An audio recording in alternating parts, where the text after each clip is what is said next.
Well, I'm joined now by Dr John Gearson from King's College London's Department of War Studies, who specialises in security policy. He's a former advisor to the Defence Select Committee. Who are the Ministry of Defence trying to send a message to here? I mean, us or them? Well, I think they're sending a message to both. They're trying to deter would-be attackers from thinking to some of the more bizarre and extreme forms of attack. But they're also trying to reassure the public that the armed forces, as well as the police, are taking Olympic security seriously. It's a bit cat-handed, though, isn't it? I mean, A, they've given away the position, and B, they haven't really reassured many people. They've worried them.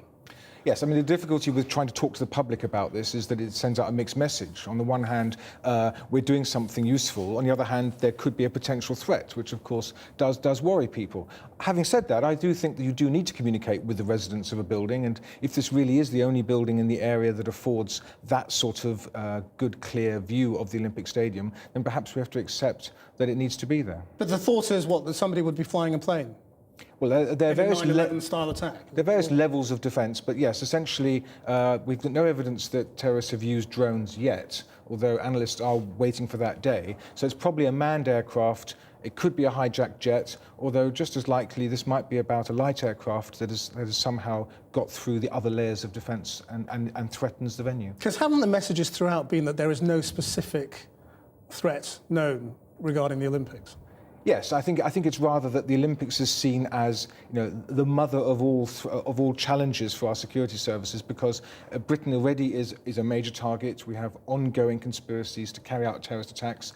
Now you're going to have the world looking at London for 2 weeks. Do you think London would be the likely target, though? I mean, the last time London was hit in a big way, 7/7, British security eyes were north of the border for the G8 summit. That's absolutely right, and that's the challenge.